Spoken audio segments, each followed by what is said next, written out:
Bismillahirrahmanirrahim. Assalamualaikum warahmatullahi wabarakatuh. Innal hamdalillah wassalatu wassalamu ala Rasulillah wa ala alihi wa ashabihi wa mawalah. Wala haula wala quwata illa billah, amma ba'du. Alhamdulillah, para bapak dan para ibu, kaum muslimin, para pemirsa rahimani wa rahimakumullah. Alhamdulillah, kita kembali insyaallah melanjutkan pembahasan kita dari kitab Al-Aqidah Al-Wasithiyah, kitab yang mengantarkan kita untuk memahami akidah Ahlussunnah wal Jamaah secara umum, dan khususnya beberapa hal yang lebih beliau tekankan karena banyaknya penyimpangan di dalam perkara tersebut. Dan kita sedang berbicara tentang di antara keimanan kita kepada Allah Subhanahu wa taala, yaitu mengimani tentang nama-nama dan sifat-sifat Allah taala. Khususnya beliau membahas tentang sifat-sifat Allah taala, di mana Ahlussunnah wal Jamaah mengimani seluruh nama dan sifat Allah taala yang telah Allah sebutkan dalam Al-Qur'an dan Rasulullah SAW sebutkan dalam hadisnya, tanpa melakukan tahrif dan ta'til, dan tanpa melakukan takyif dan tamthil.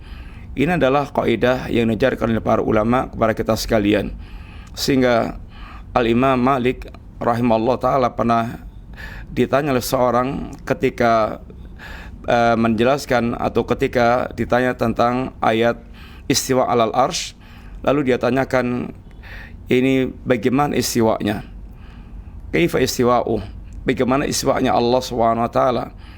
Maka Imam Malik setelah terasa berat itu merasakan pertanyaan ini, beliau mengatakan, al istiwa'u ma'lum, istiwa itu perkara yang telah diketahui maknanya. Wal kaifu wal imanu bihi wajibun, dan iman kepada istiwanya Allah adalah wajib, karena tertera dalam Al-Quran dan dalam As-Sunnah Nabi tentang istiwanya Allah SWT. Wal kaifu majhul, sedangkan kaif bagaimananya adalah perkara yang tidak diketahui, majhul, karena kita tidak melihat Allah, kita tidak melihat yang serupa dengan Allah Ta'ala, dan kita tidak pula mendapatkan info yang akurat dari Rasulullah SAW. Adapun hakikat kaifiyahnya ada, tetapi kita serahkan kepada Allah SWT, sehingga kita mengatakan wal kaif majhul, sedangkan kaifnya kita tidak mengetahui. Adapun kaifiyahnya ada, dan Allah yang lebih mengetahui, tapi kita tidak mengetahui tentang kaifiatnya, karena kita tidak melihat Allah, tidak melihat yang serupa dengan Allah, tidak mendapatkan info yang akurat dari Nabi SAW, sehingga wal kaif majhul. Maka Imam Malik menegaskan demikian, dan wasu'alu anhu bid'atun, sedangkan pertanyaan tentang bagaimana kaifiatnya Allah adalah bid'atun al-bid'ah, yang para sahabat tidak pernah bertanya kepada Rasulullah SAW. Mereka mengimaninya tanpa mempertanyakan tentang kaif, tentang bagaimananya itu. Perkataan Imam Malik ini merupakan kaidah bagi Ahlussunnah, bagaimana cara mengimani nama-nama dan sifat Allah Ta'ala, seperti yang telah kita sebutkan tadi, bahwa Ahlussunnah mengimani semua nama dan sifat yang telah Allah tetapkan dalam Al-Quran dan Sunnah, tanpa melakukan tahrif dan ta'til, tanpa melakukan menyimpangkan maknanya, merubah-rubah maknanya, dan tanpa melakukan penolakan terhadap setiap nama dan sifat yang Allah telah sebutkan, dan tanpa melakukan takyif dan tamsil, tanpa melakukan penggambaran bagaimananya, dan tanpa melakukan penyerupaan Allah dengan makhluk. Inilah kaidah Ahlussunnah, atau dengan sangat singkat diantaranya juga dikatakan isbatun bila tamthil, ini menetapkan nama dan sifat Allah tanpa tamthil, tanpa menyerupakan Allah dengan makhluk, dan tansihun bila ta'til, demikian pula menyucikan Allah tetapi tanpa melakukan penafian, tanpa melakukan penolakan. Karena ahlul bid'ah sebagian mereka yaitu isbat, menetapkan nama dan sifat tetapi melakukan tamthil, atau mereka pengen menyucikan Allah tetapi dengan melakukan ta'til, penolakan terhadap nama dan sifat Allah Subhanahu wa taala. Ini adalah perbedaan antara Ahlussunnah dengan Ahlul Bidah. Kemudian Ahlussunnah wal Jamaah benar-benar mengikuti jalannya para nabi, jalannya Rasulullah sallallahu alaihi wasallam. Karena Allah mengatakan wassalamun alal mursalin, dan keselamatan bagi para utusan Allah taala. Jalannya para nabi itulah yang paling benar, yang paling lurus, yang paling mengantarkan kita kepada petunjuk Allah Subhanahu wa taala. Jalan yang dibimbing oleh Allah Subhanahu wa taala, di mana Nabiullah alaihissalam yaitu menyampaikan nama dan sifat Allah tanpa melakukan tahrif, kemudian tamsil, ta'til, takyif. Ini semuanya adalah jalan keselamatan. Kemudian dalam perkara ini, di antara penegasan berkaitan dengan sifat Allah, Allah menggabungkan antara sifat subutiyah dan sifat salbiyah, antara sifat yang ditetapkan dan sifat yang dinafikan. Ini digabungkan Allah Subhanahu wa taala dalam penjelasan tentang nama dan sifat-sifat Allah Subhanahu wa taala. Subutiyah dan salbiyah ada pada nama dan sifat. Dalam nama umpamanya subutiyah, ya semua nama-nama yang Allah sebutkan tentang Allah SWT, ya Allah, kemudian Al-Malik, kemudian Ar-Razik dan seterusnya, nama-nama Allah itu semuanya subutiyah. Kemudian salbiyah contohnya adalah Al-Qudus, As-Salam, yang menafikan segala macam bentuk kekurangan yang berkaitan yang dinisbatkan kepada Allah Ta'ala, sehingga Allah membersihkan betul dirinya dari segala cacat dan aib. Ini adalah contoh salbiyah subutiyah, penetapan, dan salbiyah penafian. Kemudian dalam masalah sifat juga demikian. Allah menetapkan sifat-sifat bagi Allah Subhanahu wa taala, dan sekian banyak sifat yang Allah tetapkan pada dirinya, dan Allah juga menafikan ini segala macam sifat yang dinisbatkan kekurangan bagi Allah SWT. Allah menafikan sifat-sifat yang akan mengandung cacat dan aib atau kekurangan bagi Allah SWT. Kemudian dalam masalah ini, asalnya dalam hal penetapan sifat subutiyah, Allah Subhanahu wa taala yaitu menyebutkan dengan rinci. Allah menyebutkan rinci sifat-sifat Allah Subhanahu wa taala. Ini Allah berilmu, Allah berkehendak, Allah mencintai, Allah yaitu ridha dan seterusnya. Itulah sebuah rincian daripada sifat Allah Ta'ala. Tetapi terkadang Allah juga menyebutkan dengan global. Umpamanya lahul asma'ul husna. Inilah global bagi Allah, al-asma'ul husna, nama-nama yang sempurna, yang sempurna, yang paling tinggi tingkat kesempurnaannya. Ini adalah penyebutan secara global. Kemudian adapun salbiyah, asalnya Allah menyebutkan dengan ini global, sehingga betul-betul menunjukkan tentang kesempurnaan Allah, menafikan semua hal yang merupakan kekurangan bagi Allah Subhanahu wa taala. Seperti umpamanya ini laisa kamitslihi syai', Allah tidak serupa dengan apapun. Allah tidak serupa dengan ini apapun. Walam yakun lahu kufuwan ahad. Tidak ada yang semisal, tidak ada yang setara dengan Allah, sebanding dengan Allah Subhanahu wa taala. Ini adalah semuanya penafian secara global, sehingga betul-betul Allah adalah As-Saq, Allah adalah satu-satunya, tidak ada yang menyatarai, yang menandingi, yang semisal dengan Allah Subhanahu wa taala.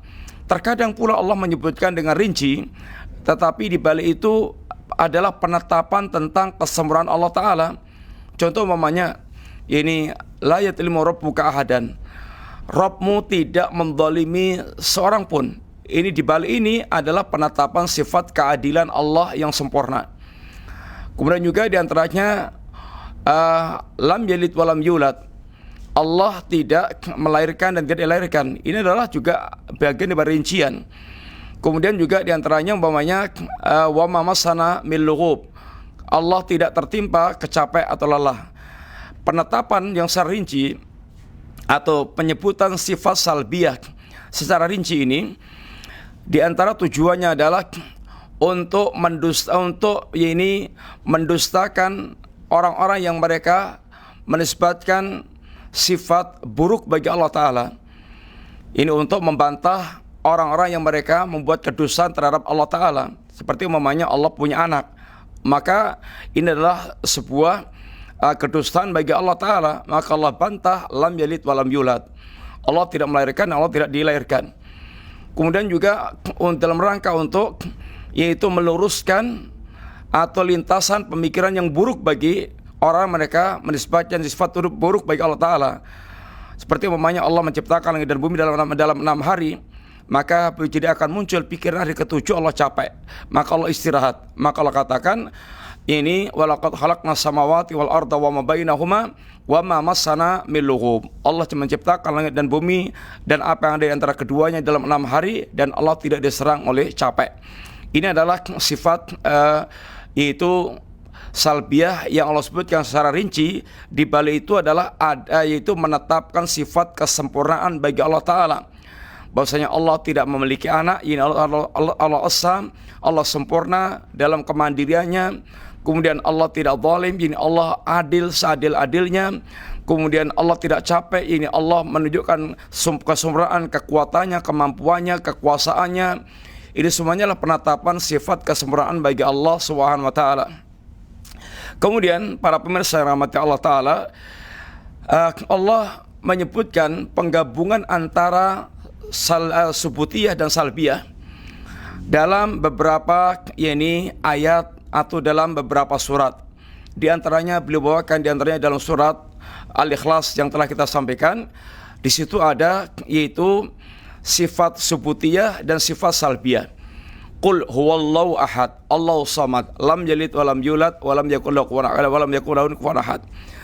Sifat subutiyahnya mana? Allah. Ini Allah, 3 nama Allah yang menyebutkan sifat subutiyah. Allah, Ahad, As-Samad. Allah sifatnya ini dzul uluhiyah, Allah pemilik uluhiyah. Ahad, Allah dzul ahadiyah. Allah ini Ahad, Allah adalah dzul uluhiyah, Allah yang berhak untuk disembah karena memang Allah satu-satunya pemilik rububiyah dan kesempurnaan sifat. Allah ahadiyah, ini Allah pemilik keesaan, esa dalam rububiyahnya, esa dalam uluhiyahnya, esa dalam asma dan sifatnya. Kemudian Allah Subhanahu wa Ta'ala As-Samad, tempat bergantungnya seluruh para makhluk Allah. Semua para makhluk mereka membutuhkan Allah dan tidak bisa lepas sekejap mata pun dari ketergantungannya kepada Allah Subhanahu wa Ta'ala. Inilah sifat ini subutiyah bagi Allah Subhanahu wa Ta'ala. Kemudian sifat salbiyahnya adalah pada kalimat lam yalid walam yulad. Allah tidak melahirkan, Allah tidak dilahirkan. Walam yakun lahu kufuwan ahad, dan tidak ada yang setara sebanding dengan Allah Ta'ala. Ini adalah salbiyah. Sehingga Allah menggabungkan di situ dalam surat ini sifat subutiyah dan sifat ini salbiyah. Ini adalah surat yang menggabung antara keduanya. Sekarang kita masuk pada contoh yang kedua yang beliau bawakan adalah surat ayat kursi, yang dalam ayat ini juga Allah menggabungkan antara sifat subutiyah dan sifat ini salbiyah. Allahu la ilaha illa huwa, Allah lah yang tidak ada sembahan yang hak kecuali Dia. Al-Hayyu Al-Qayyum, Allah zat yang maha hidup, Allah zat yang maha mandiri, menegakkan urusan sendiri dan menegakkan urusan yang lainnya. La ta'khudhu sinatun wa la naum, tidaklah Allah tidak terserang kantuk dan tidak pula terserang tidur. Allah tidak terhinggapi kantuk dan Allah tidak tidur. Lahu ma fis samawati wa ma fil ardi, bagi Allah semua yang di langit dan yang di bumi. Milik Allah lah semua yang di langit dan di bumi. Man dzalladzi yashfa'u indahu illa bi'idnih, siapakah yang bisa memberikan syafaat di sisi Allah kecuali setelah mendapatkan izin Allah Ta'ala. Ya'lamu ma baina aydihim wa ma khalfahum, Allah yang mengetahui apa yang lalu, apa yang terdahulu, dan apa yang akan datang, semuanya dalam pengetahuan Allah Subhanahu wa taala. Wala yuhituna bi syai'in min ilmi illa bima syaa, dan tidak ada yang meliputi ini sesuatu dari ilmu Allah kecuali apa yang Allah kehendaki, dan tidak ada yang bisa meliputi sesuatu dari ilmu Allah kecuali apa yang Allah kehendaki. Wasi'a kursiyyus samawati wal ard, ini luaslah kekuasaan Allah, kursi langit dan bumi. Kemudian wala ya'udu hifdzuhuma, dan Allah tidak dibuat capek untuk memelihara langit dan bumi. Wa huwal aliyul azim, sedangkan Allah zat yang maha tinggi lagi maha agung. Ayat ini di sana ada sifat subutiyah dan ada sifat salbiyah. Nama yang disebutkan di sini, nama Allah adalah Allah. Kemudian Al-Hayyu, kemudian Al-Qayyum. Ini adalah nama-nama dan sekaligus menyebutkan sifat ini subutiyah. Kemudian Al-Aliyyu Al-Azim. Al-Aliyyu zat yang maha tinggi, Al-Azim zat yang agung. Ini adalah sifat-sifat, ini adalah nama Allah yang di dalamnya mengandung sifat subutiyah. Allah Dzul Uluhiyah. Kemudian Al-Hayyu zat yang hidup, Dzul Haya Al-Kamilah, pemilik kehidupan yang sempurna. Kemudian Al-Qayyum, yaitu Allah Al-Qaim bi nafsi wa li ghairi, Allah yang mengurus segala urusan dirinya dan yang lainnya. Al-Aliyyu, Allah zat yang maha tinggi, tinggi zatnya dan tinggi sifatnya. Allah memiliki uluwiyah, ketinggian zat dan sifat. Al-Azim, Allah Dzul Azamah, yaitu pemilik keagungan. Sehingga ini merupakan sifat-sifat subutiyah yang disebutkan dengan nama-nama Allah Subhanahu wa taala tersebut. Sifat salbiyah yang Allah sebutkan di sini adalah la ta'khudhu sinatun wala naum. Allah tidak terkena ngantuk maupun tidur. Ini adalah salbiyah, penafian, peniadaan. Allah tidak terserang ngantuk dan tidak pula terserang tidur. Demikian pula yaitu man dalladzi yasfa'u indahu ila bidni. Ini adalah salbiyah, menafikan bahwasanya tidak ada seorang pun yang bisa yaitu memberikan syafaat kecuali dengan izin Allah Subhanahu wa taala. Kemudian juga wala ya'udu hifdzuhuma, ini adalah termasuk salbiyah. Allah tidak capek, Allah tidak dibuat capek dalam mengurus yaitu langit dan buminya. Sehingga di sini Allah menggabungkan antara salbiyah, antara subutiyah dan salbiyah untuk menunjukkan tentang keagungan Allah Subhanahu wa taala. Kesempurnaan keagungan Allah Subhanahu wa taala.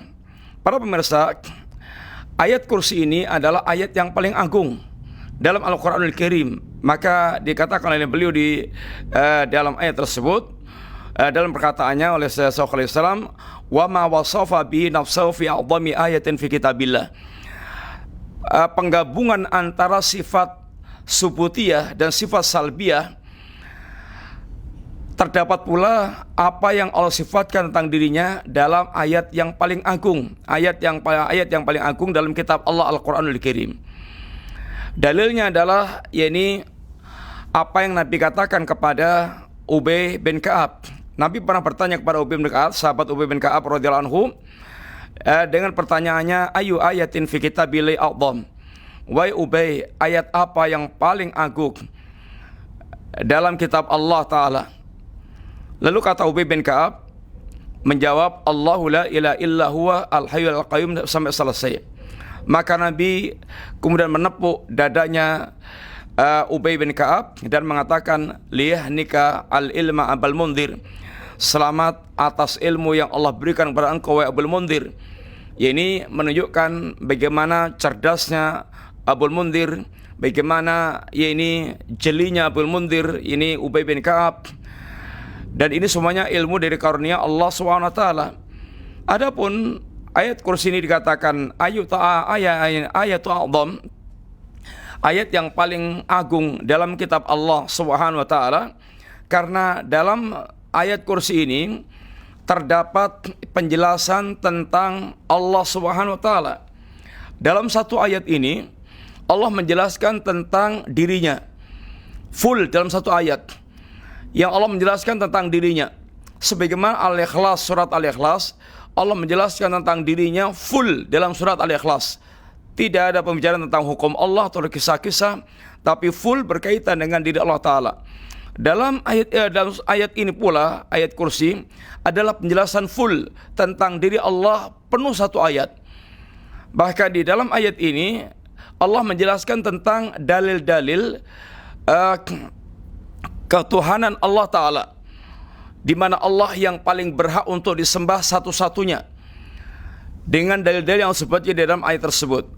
Para pemirsa, ayat kursi ini disunahkan untuk kita baca satu, ini pada setelah salat, ba'da salat. Ba'da salat kita disunahkan untuk membaca ayat kursi. Kemudian sebelum tidur kita disunahkan baca ayat kursi. Kemudian yang ketiga diantaranya ketika kita zikir sobah dan masa, zikir pagi dan petang, kita disunahkan baca ayat kursi.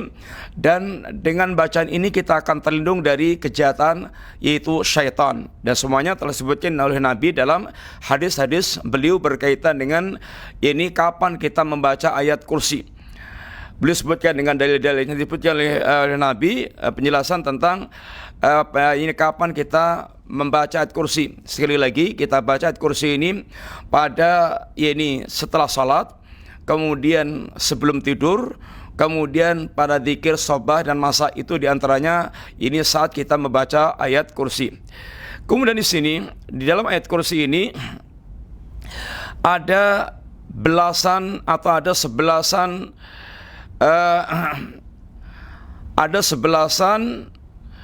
bukti tentang ketuhanan Allah Subhanahu wa taala. Yang pertama, Allah Subhanahu wa taala katakan ini, Allahu la ilaha illa huwa. Dialah Allah. Dialah Allah yang tidak ada sembahan yang hak kecuali Allah Subhanahu wa taala. Allahu la ilaha illa huwa.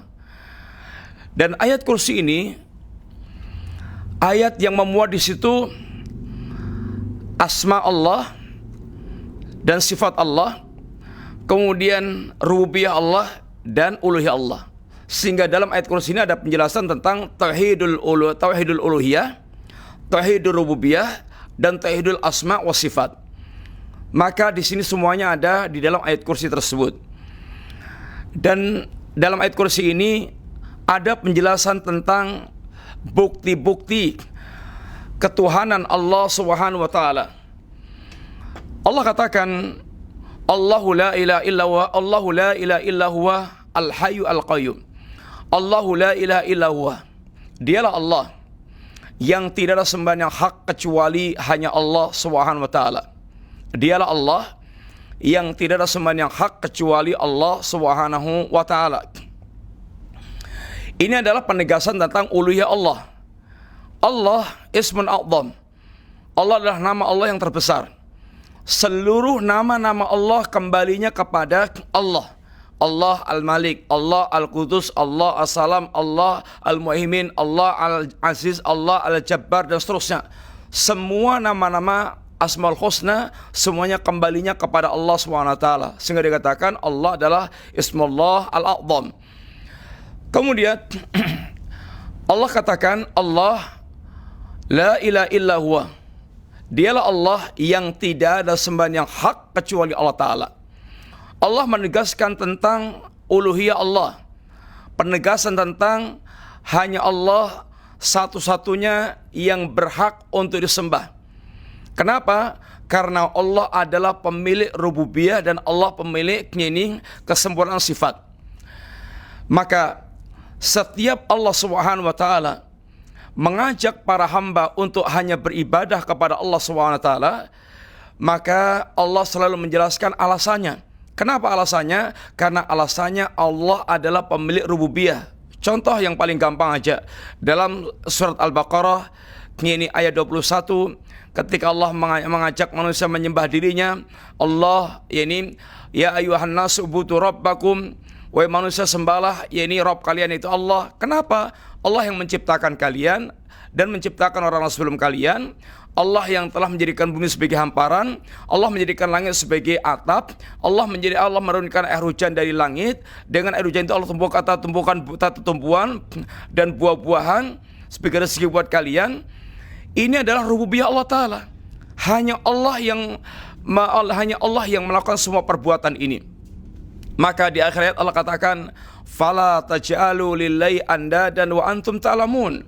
Maka jangan sekali-kali kalian menjadikan tandingan bagi Allah sedangkan kalian tahu tidak ada yang menciptakan, tidak ada yang menjadikan bumi, langit, air hujan, semuanya itu kecuali hanya Allah Ta'ala. Hanya Allah yang memiliki rububiyah. Hanya Allah yang memiliki kesempurnaan sifat. Walillahil asmaul husna fad'uhu. Allah memiliki nama-nama dan sifat-sifat yang sempurna, maka sembahlah Allah, berdoalah kepada Allah, baik doa wal masalah, doa wal ibadah, sembahlah Allah Subhanahu wa taala. Hal ta'lamu lahu samian, apakah Anda tahu ada yang serupa dengan Allah Ta'ala? Apakah Anda tahu ada yang sama dengan Allah Ta'ala? Tidak ada. Sehingga di sini Allah pemilik kesempurnaan sifat yang tidak ada satupun yang menyamai Allah Subhanahu wa taala, apalagi mengungguli. Maka hanya yang memiliki rububiyah dan hanya yang memiliki kesempurnaan sifat yang berhak untuk disembah. Di dalam ayat kursi ini Allah Subhanahu wa taala pun demikian. Allah menjelaskan bahwasanya hanya Allah yang berhak untuk disembah. Tidak ada sembahan yang hak kecuali hanya Allah Ta'ala. Kenapa? Karena Allah pemilik rububiyah dan pemilik kesempurnaan sifat. Mari kita ikuti. Ini dalil yang pertama yang menunjukkan tentang Allah ini zat yang berhak untuk disembah. Satu, Al-Hayyu. Karena Allah adalah pemilik kehidupan yang sempurna. Allah pemilik kehidupan yang sempurna. Kehidupan Allah, kehidupan yang tidak diawali dengan kematian, tidak diawali dengan tidak ada, kemudian tidak akan berakhir dengan hilangnya atau dengan matinya Allah Subhanahu wa taala. Kemudian Allah tidak dihinggapi kekurangan sedikit pun, tidak dihinggapi kekurangan sedikit pun, sehingga melazimkan tentang kesempurnaan Allah Subhanahu wa taala. Sehingga Allah Subhanahu wa taala ketika memerintahkan manusia untuk bersandar kepada Allah, apa kata Allah? Wa tawakkal 'alal hayyil ladzi la yamut. Bertawakallah Anda kepada Allah, zat yang maha hidup yang tidak akan mengalami kematian. Selain Allah semuanya akan mengalami kematian. Selain Allah akan mengalami kematian. Allahul ladzi la yamut wal jinnu wal insu yamutun. Allah zat yang hidup yang tidak akan mengalami kematian, sedangkan jin dan manusia semua akan mengalami kematian. Bertawakal kepada zat yang hidup yang tidak akan mengalami kematian adalah kesempurnaan. Ini akan melahirkan ketenangan, ketentraman dalam bersandar. Kalau kita bersandar kepada yang mengalami kematian, tentu ini adalah sebuah kekurangan. Karena tidak layak yang mengalami kematian dijadikan sebagai sandaran dalam kehidupan kita. Sehingga sifat hidupnya Allah yaitu sifat hidup yang sempurna, yang tidak mengandung cacat aib sedikit pun, tidak berawal dari tidak ada, tidak mengalami kematian. Allah hidupnya hidup yang sempurna, sehingga Allah lah yang berhak untuk disembah. Ini zat yang hidup yang tidak mengalami kematian. Ini yang pertama, Al-Hayyu. Dalil yang kedua, dalil ketuhanan Allah adalah Al-Qayyum. Kenapa Allah layak untuk disembah? Karena Al-Qayyum ini Al-Qaim binafsih Al-Muqim li khalqih.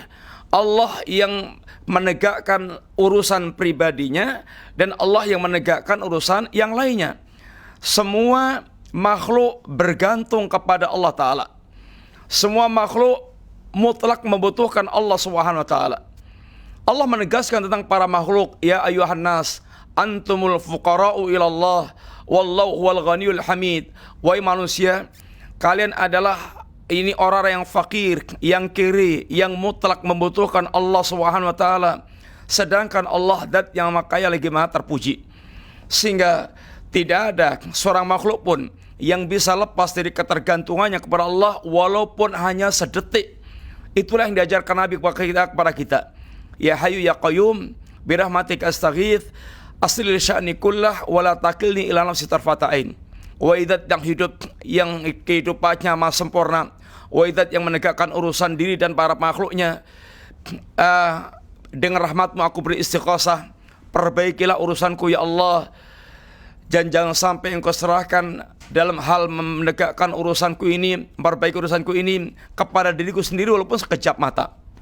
Sehingga ini menunjukkan tentang kesempurnaan, ini kemandirian Allah Subhanahu wa taala, yang Allah tidak akan bisa, dan tidak ada seorang makhluk pun yang bisa mendatangkan madarat bagi Allah taala. Sempurnanya Allah dalam menegakkan segala yang urusan. Innakum lan tablughu naf'i fatanfa'uni wa lan tablughu dhurri fatadurruni. Kalian tidak akan bisa memberikan manfaat kepada Allah Ta'ala, dan kalian tidak akan bisa memberikan madarat kepada Allah Ta'ala. Sehingga ketakwaan hamba, kemudian ketaatan hamba, walaupun semua hamba itu taat kepada Allah, bertakwa kepada Allah, di puncak ketakwaan itu tidak menambah kemanfaatan bagi Allah Ta'ala. Itu tidak bermanfaat bagi Allah Ta'ala, tidak akan menambah kerajaan Allah Ta'ala. Sebaliknya, seandainya semua makhluk ini kafir semuanya, tidak akan membahayakan Allah SWT, tidak akan mengurangi sedikit pun kerajaan Allah Ta'ala. Ya ibadi, lau anna awalakum wa akhirakum wa insakum wa jinakum ala atqa qalbi rajulin wahidin minkum ma zada bidzalika mulku syai'an. Wahai hambaku, seandainya kalian manusia dan jin dari awal sampai akhir mereka di puncak ketakwaan, itu tidak akan bisa menambah kerajaanku sedikit pun, tidak akan menambah kerajaanku sedikit pun. Wahai hambaku, lau anna awalakum wa akhirakum wa insakum wa jinakum ala afjari qalbi rajulin wahidin minkum ma naqasa bidzalika mulku syai'an. Sebaliknya, wahai hambaku, seandainya kalian manusia dan jin dari awal sampai akhir di puncak kefajiran, kekafiran kepada Allah Ta'ala, itu tidak akan sedikit pun mengurangi kerajaanku. Sehingga para hamba tidak akan bisa memberikan manfaat atau menimpakan madarat kepada Allah Ta'ala. Ini adalah kesempurnaan daripada, yaitu kemandirian Allah, Allah Al-Qaim binafsi. Kemudian sebagaimana Allah juga mengurusi yakni seluruh langit dan bumi, itu semuanya dengan pengurusan Allah. Allah yang menegakkan segala urusannya.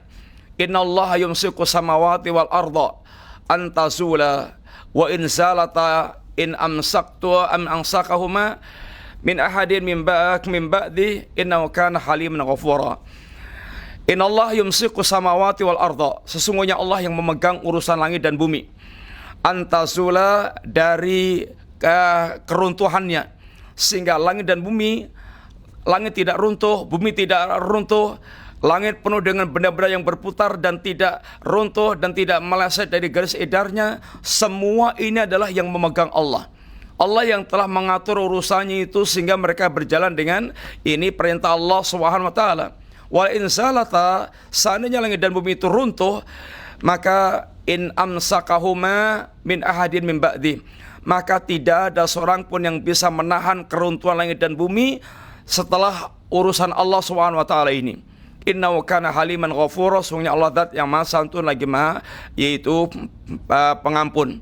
Ini menunjukkan bagaimana urusan para makhluk semuanya di tangan Allah, dalam dalam genggaman itu kekuasaan Allah Subhanahu wa taala. Di antara ayat yang lainnya Allah katakan wa min ayati an taqumas sama'u wal ardu bi amrih, dan di antara tanda kekuasaan Allah adalah tegaknya langit dan bumi, semuanya itu tegak dengan perintah Allah Subhanahu wa taala. Dan yang semisal dengan itu sangat banyak sekali yang menunjukkan bahwasanya Allah Subhanahu wa taala memegang urusan para makhluknya, termasuk rezeki para makhluknya. Semuanya yang memegang adalah Allah, yang mengurus adalah Allah Ta'ala. Bayangkan miliaran manusia di dunia ini, semuanya makan, semuanya minum, semuanya ini mendapatkan apa yang mereka butuhkan. Siapa yang mengadakannya? Allah Subhanahu wa taala. Allah yang mengatur semua kebutuhan para makhluknya tersebut, sehingga urusan seluruh para makhluk itu ada pada Allah Subhanahu wa taala. Dan nama Allah Al-Qayyum Itu yang Allah yang menegakkan semua urusan para makhluknya ini, yaitu berkumpul padanya seluruh kesempurnaan sifat Allah berkumpul di situ. Yang kemudian Allah menegakkan semua urusan para makhluknya. Allah yang mengatur semua urusan ini para makhluknya. Allah Al-Hayyu Al-Qayyum. Allah adalah zat yang hidup yang tidak mengalami kematian.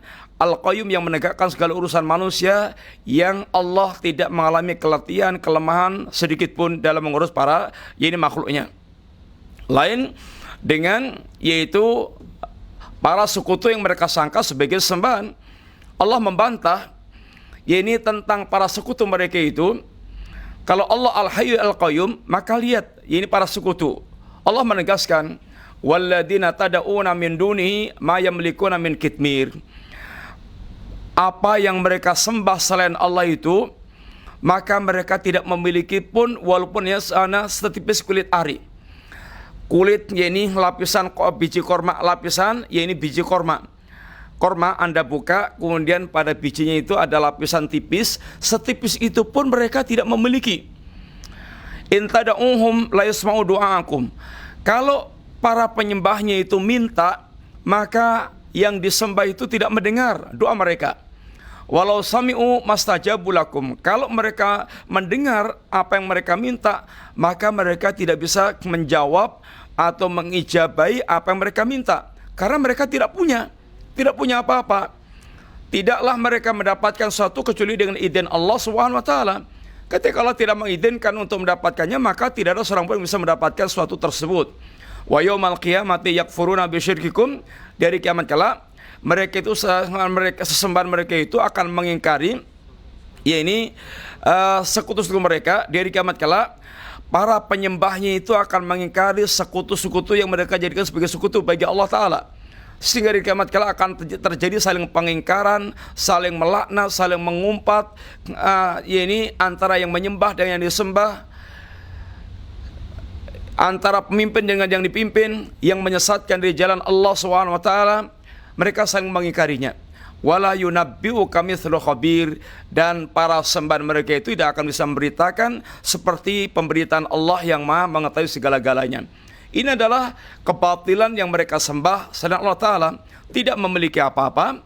Kemudian mereka tidak mendengar doanya atau tidak bisa menyambut permintaan mereka. Mereka akan saling mengingkari dari kiamat kelak. Kemudian mereka ini tidak bisa menghabarkan apapun yang tidak bisa menghabarkan apapun semisal penghabaran Allah Subhanahu wa taala. Kemudian juga sebagaimana juga Allah katakan, qul ida'ul ladzina zamtum min duni fala yamlikuna kashfa dhurri ankum wala tahwila. Katakan tentang apa yang kalian sembah selain Allah Ta'ala, mereka itu tidak memiliki apapun. Mereka tidak bisa menyingkap mara bahaya dari kalian dan tidak bisa memindahkan mara bahaya ini tersebut. Dan berbagai macam ayat yang bicara tentang bahwasanya Allah Maha Mandiri dan yang mereka sembah selain Allah itu benar-benar tidak bisa apa-apa, tidak memiliki kemandirian, apalagi mengurus yang lainnya. Mengurus dirinya nggak bisa, apalagi mengurus yang lainnya. Dan Allah jelaskan dalam banyak ayat tentang ini ketidakmandirian para sembahan yang mereka sembah selain Allah Subhanahu wa taala. Sehingga dalil ketuhanan yang kedua adalah Al-Qayyum. Bahwasanya Allah itu yang menegakkan urusan sendirinya, urusan pribadinya dan urusan yang lainnya. Adapun selain Allah, mereka tidak bisa menegakkan urusan dirinya maupun urusan yang lainnya, para penyembahnya. Yang mereka sembah itu dipenggal orang juga, mereka nggak bisa mempertahankan dirinya. Mereka mati nggak bisa mempertahankan dirinya. Kemudian juga apalagi mengurus yang lainnya, lain dengan Allah SWT. Yang ketiga, la ta'khudhu sinatu wala naum. Allah Subhanahu wa taala tidak terserang ngantuk dan tidak terserang tidur. Allah Al-Hayyu Al-Qayyum ini adalah semuanya subudiyah, sifat penetapan nama yang sekaligus dengan sifat penetapan terhadap Allah Subhanahu wa taala. Nama-nama Allah yang di situ tersimpan penetapan bagi Allah, Dzul Uluhiyah. Kemudian Al-Hayyu, Dzul Hayah Al-Kamilah, pemilik kehidupan yang sempurna. Al-Qayyum, ini qayyumiyah, Allah zat yang memiliki sifat kemandirian. Ini adalah sifat subutiyah. Dan sekarang ini la ta'khudhu sinatu wala naum, sifat salbiyah. di mana Allah Subhanahu wa taala menjelaskan Allah tidak terserang kantuk dan tidak pula serang tidur. Ngantuk adalah awal daripada tidur. Orang terkena ngantuk kemudian dia ini tidur. Dan ini nisbat bagi Allah adalah cacat, aib. Walaupun bagi makhluk adalah kesempurnaan. Kalau makhluk ini nggak bisa tidur, nggak bisa ngantuk, itu adalah cacat. Itu adalah akan terjadi hang dalam kehidupannya. Ini kalau makhluk. Tetapi bagi Allah ngantuk dan tidur adalah sebuah cacat, aib. Yang menunjukkan di balik ngantuk tidur itu ada kelemahan, ada capek, rasa capek. Orang capek ngantuk, sehingga ini menunjukkan tentang kelemahannya. Allah nggak terserang capek. Allah tidak terserang yaitu capek, sehingga Allah tidak terserang pula ngantuk dan tidur. Dan menunjukkan terserang ngantuk, terserang tidur, ini menunjukkan kelemahannya. Orang sehebat apapun kalau dia ngantuk atau tidur ya kemudian lemah. Ada maling nggak kerasa, ada segala macam nggak kerasa, nggak tahu karena dia tidur lelap, apalagi lelap les, ini tidak kerasa apa-apa. Sehingga para pemirsa yang rahmati Allah Ta'ala, maka ini menunjukkan penetapan tentang sifat kesempurnaan kehidupan Allah dan sifat kesempurnaan kemandirian Allah Subhanahu wa taala. La ta'khudhu sinatun wala naum, ini salbiyah. Telah kita terangkan asalnya dalam menetapkan sifat salbiyah, Allah menerangkan dengan global. Laisa kamitslihi syai', lam yakun lahu kufuwan ahad. Ini adalah di antara penetapan tentang sifat salbiyah disebutkan secara umum. Tetapi terkadang Allah Subhanahu wa taala itu sebutkan dengan rinci. Contohnya ini, la ta'khudhu sinatun wala naum. Allah tidak terserang yaitu kantuk dan tidak serang tidur. Ini untuk dibalik ini adalah penetapan tentang kesempurnaan Allah, sempurnanya kehidupan Allah, sempurnanya yaitu kemandirian Allah. Allah hidup tanpa diserang ngantuk, tanpa diserang capek, tanpa diserang lelah, sehingga Allah betul-betul ini maha kuasa, kemudian sempurna kehidupan Allah Ta'ala. Demikian pula kemandirian Allah dalam mengurus dirinya, mengurus yang lainnya, tidak terserang ngantuk, tidur, karena Allah tidak capek. Ini semuanya menunjukkan tentang kesempurnaan daripada ini kehidupan Allah dan kemandirian Allah Subhanahu wa Ta'ala. Kemudian yang keempat, lahu ma fis samawati wa ma fil ardi. Dalil yang keempat, dalil keutamaan Allah SWT. Allah lah pemilik apa yang di langit dan pemilik apa yang di bumi. Sehingga Allah adalah kerajaan Allah meliputi semua yang di langit, semua yang di bumi. Sehingga Allah pemilik total semua yang ada ini. Ini menunjukkan tentang kesempurnaan Allah Subhanahu wa taala. Bahwanya zat yang layak disembah itu yang memiliki segala-galanya. Zat yang layak disembah itu yang memiliki segala-galanya. Maka ketika Allah menyebutkan tentang ketidakpantasan selain Allah disembah, dalilnya adalah mereka itu enggak punya apa-apa. La yamlikuna min kitmir, sebatas kulit ari aja enggak punya. Bahkan Allah menyebutkan dalam ayat yang lainnya, mereka enggak punya apa-apa, berserikat pun juga tidak, kemudian memberikan manfaat apapun kepada Allah juga enggak, dan juga mereka pun tidak akan bisa memberikan syafaat apapun kepada orang lain kecuali dengan izin Allah Ta'ala, sehingga betul-betul tidak memiliki kuasa apapun. Qul ta'ul ladina zamtum min dunillah, katakan tentang apa yang mereka sembah selain Allah Ta'ala itu. Satu, mereka itu la yamlikuna mithqala dzarratin fis samawati wala fil ardi. Mereka itu enggak punya apapun yang ada di langit, yang ada di bumi, sekedar mithqala dzarrah, sekedar sebesar biji sawi pun enggak memiliki apa-apa. Tidak memiliki walaupun hanya sebesar biji sawi. Kemudian yang kedua, wa ma lahum fihi min syirkin. Mereka enggak punya secara mandiri, dan mereka pun saham pun juga enggak, dan tidak berserikat pula dalam kepemilikan langit dan bumi. Tidak berserikat pula dalam hal kepemilikan langit dan bumi. Boleh jadi tidak memiliki secara mutlak, secara mandiri, tapi boleh jadi dia berserikat. Berserikat pun ternyata juga enggak. Kemungkinan yang ketiga, mungkin tidak memilikinya baik secara mandiri atau bersaham atau berserikat atau saham. Tapi boleh jadi dia punya jasa yang dibutuhkan oleh Allah sehingga bermanfaat bagi para penyembahnya. Kalau minta apa-apa bisa ini terkabulkan. Ternyata jasa bagi Allah juga enggak. Wa malahu minhum min dhahirin, dan mereka pun bagi Allah tidak memiliki jasa apapun yang dibutuhkan Allah Ta'ala, sehingga betul-betul Allah tidak membutuhkan sama sekali kepada mereka. Boleh jadi mereka itu nggak punya, saham juga nggak punya, jasa juga nggak punya, tapi bisa memberikan syafaat sehingga masih ada yang diharapkan. Ternyata juga Allah katakan, ini wala tanfa syafaatuhum, mereka pun juga tidak memiliki syafaat, tidak memiliki kuasa untuk memberikan syafaat illa liman adinalah, kecuali bagi orang Allah izinkan bagi mereka. Sehingga betul-betul Allah pangkas semua akar kesyirikan dari pokok, dari ujung sampai akarnya, sampai ini pangkalnya. Tidak ada alasan sama sekali untuk menjadikan sembahan selain Allah Ta'ala. Yang disembah itu boleh jadi memiliki, atau kalau nggak memiliki mutlak ya memiliki secara saham. Kalau nggak memiliki secara saham ya dia memiliki jasa yang diharapkan bermanfaat di hadapan Allah Ta'ala, atau syafaat yang bisa ini diharapkan. Ternyata ini semuanya nggak ada, sehingga apalagi yang akan diharapkan dari sembahan selain Allah Ta'ala. Allah adalah pemilik langit dan bumi, sehingga zat yang memiliki itulah yang berhak untuk disembah. Oleh karena itulah selain Allah semua kepemilikannya itu palsu, dan kepemilikannya itu sekedar adalah pemberian Allah Subhanahu wa Ta'ala. Kepemilikan yang semu artinya bukan kepemilikan yang mutlak, dan itu semuanya dengan pemberian Allah Ta'ala. Maka termasuk kekuasaan segala. Allah katakan, qulillahumma malikal mulki tu'til mulka man tasha wa tansi'ul mulka mimman tasha.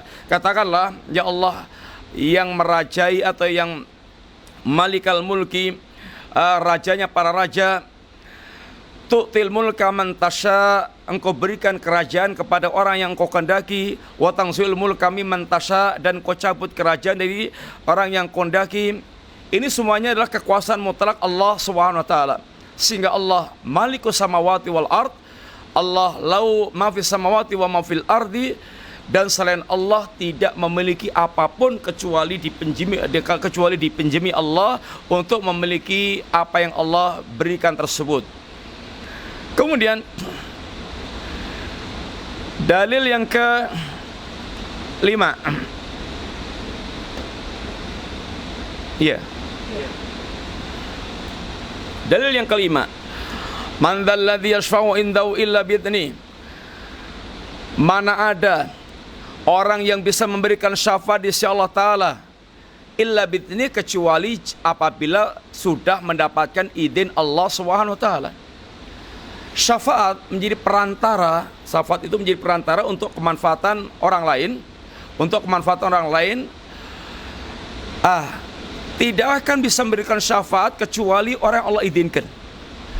Dalam perkara syafaat, Allah menegaskan satu, walillahi syafa'atu jami'an. Syafaat itu total mutlak milik Allah Ta'ala, sehingga tidak ada orang yang mereka itu bisa memberikan syafaat. Tidak ada orang yang bisa memberikan syafaat, karena selain Allah tidak ada yang memiliki syafaat. Hanya Allah yang memiliki syafaat. Yang kedua, adapun orang yang Allah berikan hak untuk memberikan syafaat, seperti malaikat, nabi, wali, dan semisalnya itu, mereka itu adalah orang-orang yang dimuliakan oleh Allah untuk memberikan syafaat, bukan pemilik syafaat. Status mereka adalah orang-orang yang dimuliakan Allah untuk memberikan syafaat, bukan pemilik syafaat. Sehingga tidak boleh kita meminta syafaat kepada mereka, karena mereka tidak memiliki syafaat. Dan mereka itu tidak akan bisa memberikan syafaat kecuali setelah diizinkan oleh Allah Subhanahu wa Ta'ala.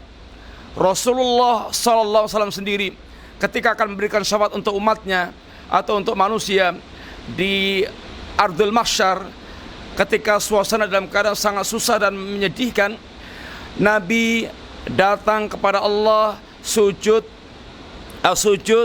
dulu, kemudian memuji Allah dengan puji-pujian yang Allah bukakan kepada Nabi yang tidak pernah ini Allah ajarkan kepada Nabi sebelumnya. Baru setelah itu Allah izinkan memberikan syafaat. Setelah itu baru Nabi memberikan ini syafaat. Sehingga Nabi pun tidak kuasa untuk memberikan syafaat kecuali setelah diizinkan oleh Allah Subhanahu wa taala. Dan yang ketiga, bagi orang yang akan diberikan syafaat, bagi mereka yang diberikan syafaat adalah mereka ini hanya diberikan syafaat bagi orang yang Allah ridhai kepada mereka. Setelah Allah izinkan kepada mereka yang memberikan syafaat, Allah izinkan memberikan syafaat. Syaratnya mereka adalah orang yang diridhai oleh Allah Subhanahu wa taala, dan Allah tidak akan ridha kecuali kepada ahli tauhid. Sehingga di sini menunjukkan tentang kuasa Allah yang mutlak. Mana ada orang yang bisa memberikan syafaat di sisi Allah kecuali apabila mereka telah mendapatkan izin dari Allah Subhanahu wa taala. Sehingga seandainya mereka tidak mendapatkan izin dari Allah taala, mereka tidak akan bermanfaat syafaatnya. Wala tanfa'u syafa'atu indau illa liman adinalah, dan tidak akan bermanfaat syafaat mereka di sisi Allah taala kecuali bagi orang yang Allah izinkan baginya. Wa kam min malakin fis samawati, berapa banyak malaikat yang ada di langit, la tughni syafa'atum syai'an, yang syafaat mereka tidak bermanfaat sedikit pun, illa min ba'di ayatdanallahu lima yasha'u wa yardah, kecuali setelah diizinkan oleh Allah Subhanahu wa taala bagi orang yang Allah kehendaki dan orang yang ini Allah ridhai. Dengan demikian menunjukkan bahwasanya betul-betul kuasa Allah yang mutlak. Kuasa Allah yang mutlak, bahwasanya seluruh syafaat hanya milik Allah taala, dan tidak seorang pun yang bisa memberikan syafaat kecuali setelah diizinkan oleh Allah Subhanahu wa taala. Kemudian dalil yang keenam, dalil tentang ketuhanan Allah Subhanahu wa taala. Ya'lamu ma baina aydihim wa ma khalfahum. Allah yang mengetahui semua yang terdahulu dan yang akan datang. Sehingga ilmu Allah meliputi segala perkara dan segala waktu. Perkara yang setelah lalu, perkara yang akan datang, mengetahui yang terjadi dan yang tidak terjadi. Yang tidak terjadi itu saatnya terjadi bagaimana, itu semuanya dalam ilmu Allah Subhanahu wa taala. Sehingga yang seperti inilah yang berhak untuk disembah, yang mengetahui segala-galanya, yang mengetahui hal ehwal para hambanya, sehingga para hamba bisa langsung meminta kepada Allah, tidak perlu adanya perantara-perantara, karena Allah mengetahui semua perkaranya para hamba. Ala ya'lamu man khalaq wa huwal latiful khabir. Ala ya'lamu man khalaq, ketahuilah bahwa tidakkah Allah mengetahui apa yang Allah ciptakan. Jadi Allah mengetahui semua makhluknya. Semua makhluknya dalam pengetahuan Allah Subhanahu wa taala. Allah mengetahui yang di langit, Allah mengetahui yang bumi. Allah mengetahui segala perkara, ilmu Allah itu segala-galanya. Li ta'lamu annallaha ala kulli syai'in qadir wa annallaha qad ahata bi kulli syai'in ilma. Wa annallaha qad ahata bi kulli syai'in ilma. Dan sungguhnya Allah ilmunya meliputi segala sesuatu. Tidak ada yang di luar pengetahuan Allah Subhanahu wa taala. Sampai toh daun kering yang jatuh pada hari ini, jam ini, di mana saja, semuanya Allah mengetahui. Berapa jumlahnya Allah mengetahui. Ini semuanya dijelaskan Allah dalam kesempurnaan ilmu Allah Subhanahu wa taala. Sehingga orang yang benar-benar meyakini demikian, maka dia akan ini punya keyakinan yang lurus tentang Allah Subhanahu wa taala. Kemudian dalil yang ke-7, wala yuhituna bi syai'in min ilmihi illa bima syaa. Dan tidaklah ada seorang pun makhluk yang bisa mendapatkan ilmu Allah kecuali dengan apa yang Allah kehendaki. Ilmu makhluk ini dalam genggaman Allah taala. Makhluk ini lahir dalam keadaan bodoh, dalam keadaan tidak mengetahui. Huwallazi akhrajakum min butuni ummatikum la ta'lamuna syai'an. Dialah Allah yang telah melahirkan kalian yang telah mengeluarkan kalian dari perut ibu kalian dalam keadaan kalian tidak mengetahui apa-apa. Lalu Allah berikan sedikit demi sedikit ilmu kepada manusia, dan sehebat apapun ilmu yang dimiliki manusia itu sedikit sekali. Wa ma utitum minal ilmi illa qalila. Dan tidaklah diberikan ilmu kepada kalian kecuali sangat sedikit sekali. Karena manusia terlahir dalam keadaan bodoh, tidak mengetahui, lalu Allah berikan ilmu kepada mereka, dan sehebat apapun ilmunya itu tetap dalam keadaan sedikit. Maka semakin orang itu spesialis dalam satu perkara, maka dia itu semakin sempit ilmunya. Semakin dia merasa sempit ilmunya. Ilmu Allah yang maha luas.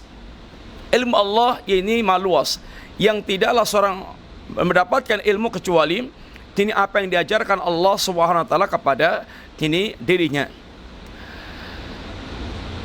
Bahkan di antara manusia, setelah Allah berikan ilmu, ada yang Allah kembalikan ke masa pikun, seakan-akan dia tidak tahu lagi ilmu tentang sesuatu. Wa minkum man yuraddu ila ardalil umur likai la ya'lama ba'da ilmin syai'an. Di antara kalian ada yang Allah kembalikan ke umur pikun, ini ke umur yang paling hina atau ini tua, yang menjadikan dia kemudian pikun, sehingga dia tidak mengetahui apa yang tadinya dia mengetahui. Itulah orang yang pikun, lupa dengan banyak hal, ilmunya rusak, ilmunya mengalami mengalami kecacatan. Ini adalah sifat manusia. Ada yang mereka pelupa, ada yang mereka hilang ilmunya, ada yang mereka itu berkurang ilmunya, ada yang mereka nggak faham-faham. Ini adalah manusia, yang menunjukkan bahwasanya ilmu manusia sangat terbatas, sangat sedikit. Sedangkan yang mengajarkan semua ilmu adalah Allah Ta'ala. Alamal insana malam ya'lam. Allah yang mengajari manusia apa yang mereka dulu tidak mengetahuinya. Allamahul bayan, Allah mengajari kepada mereka al-bayan, penjelasan. Maka di antara doa yang Nabi sampaikan, Allahumma alimni ma yanfa'uni, ya Allah ajarkan kepadaku apa yang bermanfaat bagi diriku. Ini menunjukkan tentang kesempurnaan ilmu Allah Ta'ala. Demikian pula kalimat illa bima syaa, kecuali apa yang Allah kehendaki. Ini menunjukkan ilmu manusia semuanya tergantung pemberian Allah Ta'ala. Jika Allah menghendaki berilmu, dia berilmu. Allah menghendaki dia tidak berilmu, sehingga memberikan kecerdasan. Semuanya adalah Allah Subhanahu wa taala. Kemudian yang ke-9. Wasi'a kursiyyus samawati wal ardi. Ini luaslah kursi Allah yang meliputi langit dan bumi. Kursi Allah, ada kursi, ada arsy, ada langit dan bumi. Ada langit dan bumi, ada kursi, ada arsy. Nabi menggambarkan bagaimana keagungan Allah SWT. Langit yang 7 seandainya diletakkan di kursi Allah Ta'ala, itu seperti lempengan logam diletakkan di padang pasir yang luas atau di tameng. Kemudian kursi Allah ketika diletakkan di arsy Allah, maka seperti itu pula, seperti logam diletakkan di padang yang luas. Ini digambarkan oleh Rasulullah Sallallahu Alaihi Wasallam berkaitan dengan perbandingan antara kursi kemudian dan arsy Allah Ta'ala. Yang Nabi jelaskan di sana tentang hadis tersebut, yang maknanya adalah bahwasanya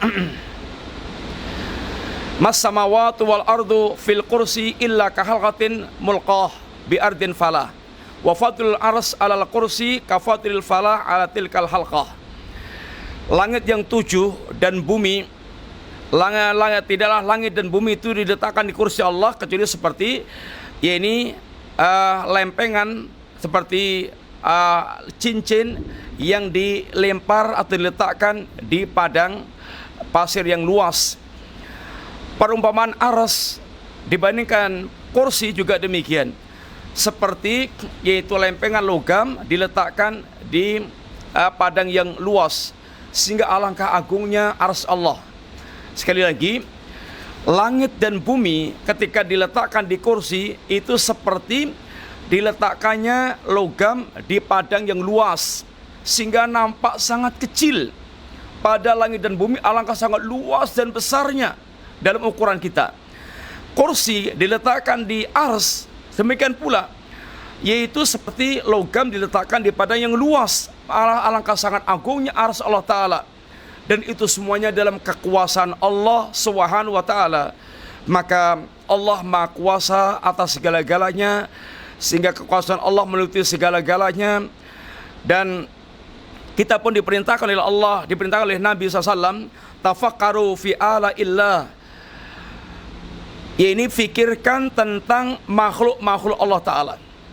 Fikirkan tentang para makhluk Allah Ta'ala. Maka itu akan mengantarkan Anda untuk mengagungkan Allah Subhanahu wa Ta'ala. Anda fikirkan bumi, pikirkan langit, pikirkan kursi, arsy, itu akan merenungkan, akan mengantarkan Anda untuk bisa merenungi Allah Subhanahu wa Ta'ala. Kemudian yang ke-10,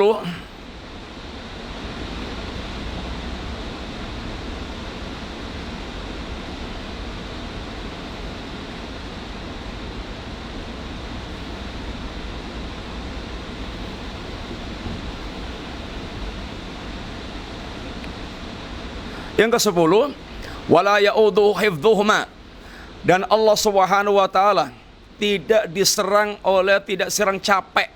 Allah tidak mengalami capek dalam mengurus langit dan bumi.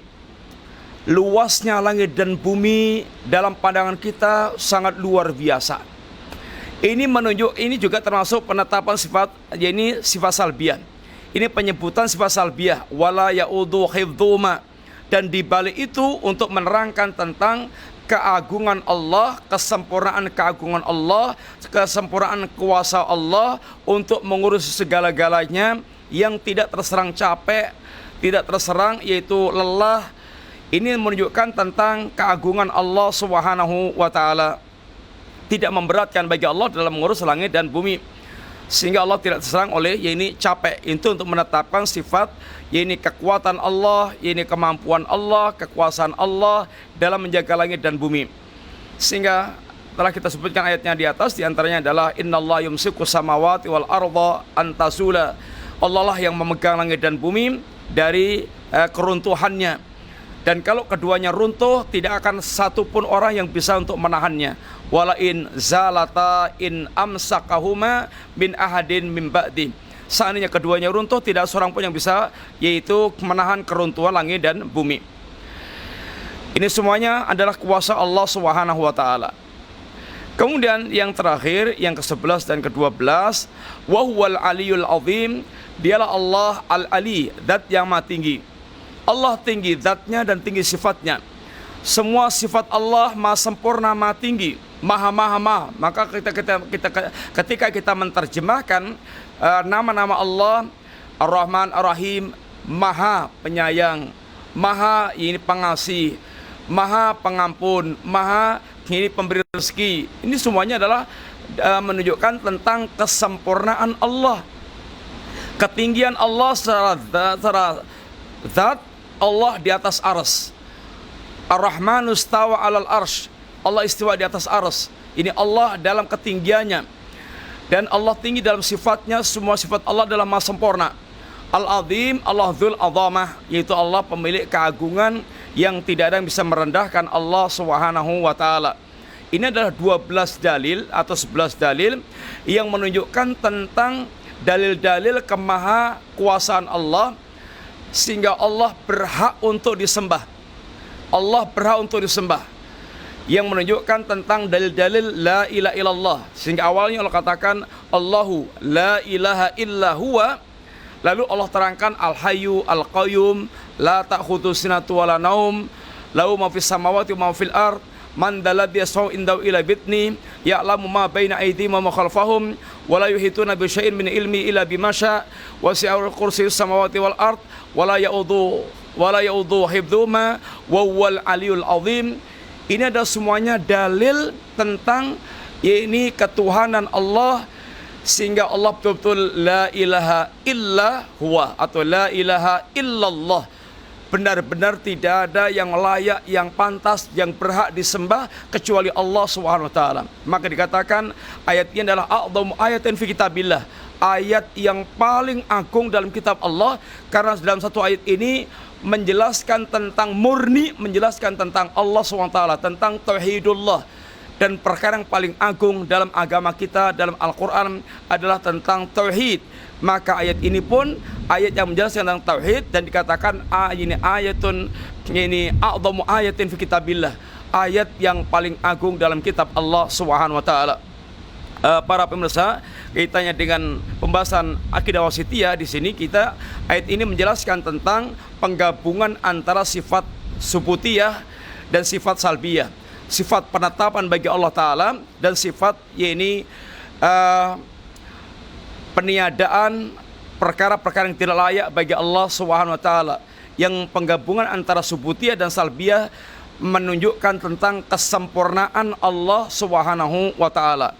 Demikian dulu yang kita sampaikan. InsyaAllah kita sambung pembicaraannya pada pertemuan yang akan datang. Bismillah, semoga manfaat. Ada pertanyaan? Bismillah. Assalamualaikum warahmatullahi wabarakatuh. Waalaikumsalam. Ustaz, izin bertanya, apakah boleh ketika kita sholat setelah membaca Al-Fatihah membaca ayat kursi, Ustaz? Ketika sholat setelah Fatihah baca ayat kursi, ya kalau sunnahnya nggak ada. Kalau sahabat yang pernah ada justru adalah membaca Qul Huwallahu Ahad, kemudian membaca ayat yang lain dulu, setelah itu membaca Qul Huwallahu Ahad. Ketika diprotes dan ditanyakan kepada Nabi, Nabi katakan, tanyakan pada dia kenapa dia membaca itu. Kata dia, saya mencintai ayat surat tersebut karena di dalamnya terkandung sifat-sifat Allah SWT. Lalu Nabi katakan, kecintaanmu kepada surat itu atau kepada sifat Allah Ta'ala memasukkanmu ke surga. Tetapi ini bukan sunnah untuk dilakukannya. Dan kecintaan pada surat kepada ayat surat Al-Ikhlas. Adapun kalau membaca surat ayat kursi, ya boleh-boleh aja, tetapi bukan sunnahnya yaitu setelah Fatihah membaca ayat tersebut. Tapi boleh-boleh saja membaca ayat kursi, tapi bukan sunnahnya untuk selalu membaca itu setelah surat Al-Fatihah. Wallahu taala alam bisawab. Karena dalam salat ada ayat-ayat yang layak dibaca setelah Fatihah. Kalau qobliyah subuh, ba'diyah maghrib, sunahnya adalah baca ayat Al-Kafirun dan Qulhu. Kemudian waktu Jumatan sunahnya baca hal ataka hadithul ghasiyah al-ghasiyah dengan sabikisma. Ini adalah sunah-sunah baca ayat Al-Quran ketika salat. Sehingga bukan sunnah selalu membaca ayat kursi setelah Fatihah. Cukup? Ya, semoga manfaat. Insyaallah kita lanjutkan pembahasan berikutnya. Wassallallahu ala nabiyyina Muhammadin wa ala alihi wasallam. Subhanakallahumma wa bihamdika asyhadu an la ilaha illa anta astaghfiruka wa atubu ilaik. Assalamualaikum warahmatullahi wabarakatuh.